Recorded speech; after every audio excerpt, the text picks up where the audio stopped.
అదరగొట్టే కారం రంగు రుచి ఆచి కారం పొడి.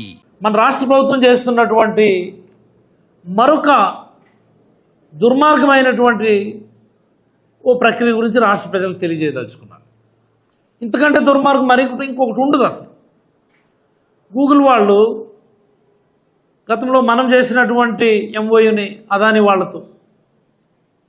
వాళ్ళతో మనం చేసినటువంటి ఎంఓయూకి దీనికి చాలా తేడా ఉంది. అదాని వాళ్ళతో చేసిన ఎంఓయూలో అపార్ట్ ఫ్రమ్ డేటా సెంటర్ ఒక ఐటీ పార్క్ కన్స్ట్రక్ట్ చేసి ఒక ఐటీ ఎకోసిస్టమ్ కన్స్ట్రక్ట్ చేయడానికి, తద్వారా సుమారుగా 12,000-14,000 ఉద్యోగాలు క్రియేట్ చేయడానికి మనం ఎంఓయూ చేసుకున్నాం. ఇది ఆ ఎంఓయూ. ఇప్పుడు గూగుల్ వాళ్ళని అదాని వాళ్ళు జాయింట్ వెంచర్ కింద వేరే ఫార్మాట్లో పెడుతున్నారు. ఆ రోజు కూడా మనం అదాని వాళ్ళకి ఇన్ని ఇన్సెంటివ్స్ ఇవ్వలేదే. ఈరోజేమో సుమారుగా 22,000 కోట్లు పైబడి ఇన్సెంటివ్స్ రూపంలో వాళ్ళకి ఇస్తున్నారు. మరి రాష్ట్రానికి రెవెన్యూ ఎలా వస్తుంది? రాష్ట్రానికి రెవెన్యూ ఎలా పెరుగుతుంది? ఇలాంటిదే ఇంకొకటి ఈరోజు రాష్ట్ర ప్రజలకు తెలియజేయదలుచుకున్నాను. Andhra Pradesh reorganisation act, AP reorganisation యాక్ట్లో ఆంధ్రప్రదేశ్ రాష్ట్రానికి పెట్రోకెమికల్ అండ్ రిఫైనరీ కాంప్లెక్స్ అన్నటువంటిది హక్కుగా చట్టంలో పొందుపరిచారు.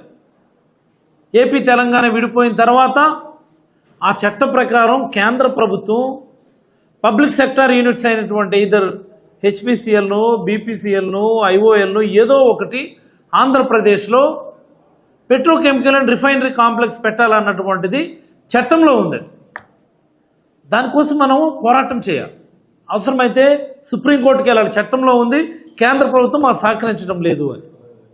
ఇదే విషయమై అప్పుడు చంద్రబాబు గారు ముఖ్యమంత్రిగా ఉన్నప్పుడు కూడా 1-2 సార్లు అడిగారు. 14-19లో తప్పు మాట.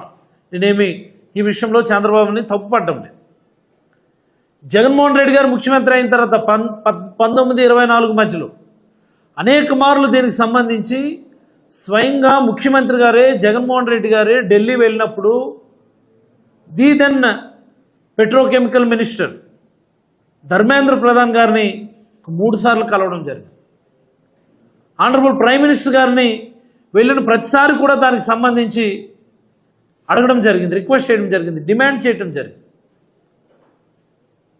పార్లమెంట్లో, రాజ్యసభలో ఇదే అంశమై క్వశ్చన్ అవర్లో కూడా రైజ్ చేయడం జరిగింది. అలాంటి ధర్మలా కేంద్ర ప్రభుత్వం రాష్ట్ర ప్రభుత్వానికి ఒక ప్రపోజల్ పెట్టింది. ఏంటి? హెచ్పిసిఎల్ వాళ్ళు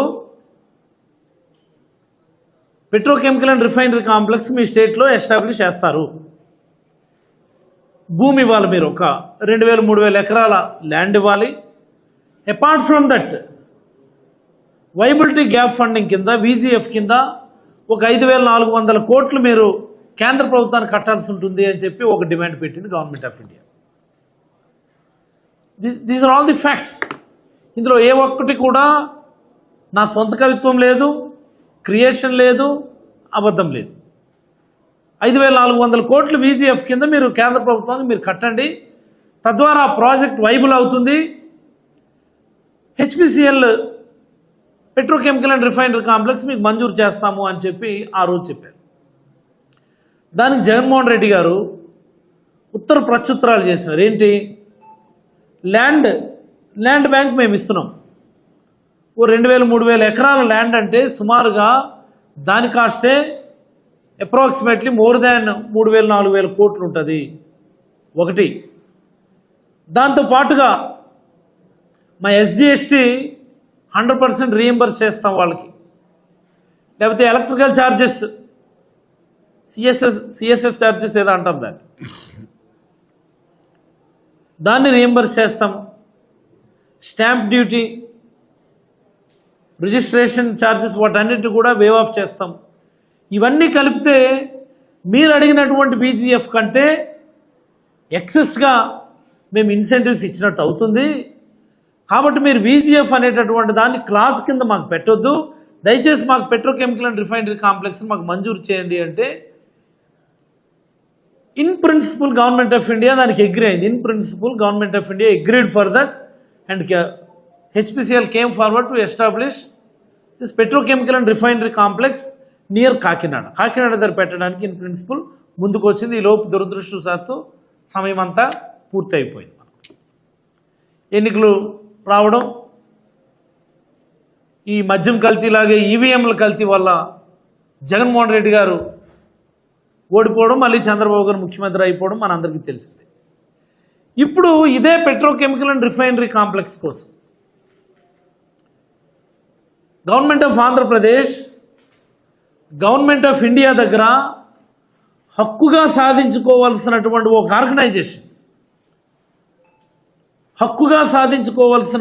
ఒక ఆర్గనైజేషన్ని ఏ మాదిరి సాగిలపడిందో మీ అందరికీ కూడా తెలియాలి. ఎంత దారుణంగా గవర్నమెంట్ ఆఫ్ ఇండియా ముందు మోకరిల్లుతుందో రాష్ట్ర ప్రజలందరూ కూడా తెలుసుకోవాలి. BPCL, Bharat petroleum corporation limited, ఇప్పుడు పెట్రోకెమికల్ అండ్ రిఫైనరీ కాంప్లెక్స్ ఆంధ్రప్రదేశ్లో ఎస్టాబ్లిష్ చేయడానికి ముందుకు వచ్చింది. దీనికి రామాయపట్నం దగ్గర ఒక 4,000-6,000 ఎకరాల ల్యాండ్ బ్యాంక్ రాష్ట్ర ప్రభుత్వమే క్రియేట్ చేసింది. ఫస్ట్ పాయింట్, ఒక 6,000 ఎకరాల ల్యాండ్ బ్యాంక్ దానికోసం క్రియేట్ చేసింది.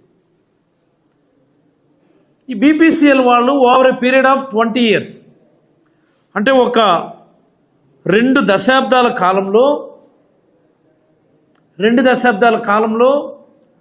96,000 కోట్లు ఇన్వెస్ట్మెంట్ చేయాలి అన్నటువంటిది వాళ్ళ ఆలోచన. మంచిదే, ఇంత పెద్ద ఇన్వెస్ట్మెంట్ నిజంగా రాష్ట్రానికి వస్తుందంటే సంతోషం. Over a period of 20 years. కానీ రాష్ట్ర ప్రభుత్వం వాళ్ళకి ఇస్తున్నటువంటి ఇన్సెంటివ్స్ మనం ఒకసారి గమనించాలి. ఎందుకు ఇంత దారుణంగా రాష్ట్ర ఖజానాని గుల్ల చేసేస్తున్నారనేది మా ఆవేదన. ఇంత దారుణంగా రాష్ట్ర ఖజానాని ఎందుకు గుల్ల చేసేస్తున్నారు? రాష్ట్ర ప్రభుత్వం చెప్పినటువంటి ఇన్సెంటివ్స్ ఏంటి? 15 వార్షిక వాయిదాల్లో 42,000 కోట్ల రూపాయల్ని మూలధన సబ్సిడీ వాళ్ళకి ఇవ్వడానికి రాష్ట్ర ప్రభుత్వం ఒప్పుకుంది. చూసారా, క్యాపిటల్ సబ్సిడీ కింద 15 యాన్యువల్ వాయిదాల్లో, వార్షిక వాయిదాల్లో 42,000 కోట్లు బీపీసీఎల్ వాళ్ళకి రాష్ట్ర ప్రభుత్వం ఇస్తుందట. అంటే ప్రతి సంవత్సరం సుమారుగా ఒక 3,000 కోట్లు క్యాపిటల్ సబ్సిడీ కింద వాళ్ళకి జమ చేస్తారు. ఒకటి, ఎస్జిఎస్టీ 100% వే ఆఫ్ చేస్తుంది. అది సుమారుగా దాని వాల్యూ ఒక 18,000 కోట్లు.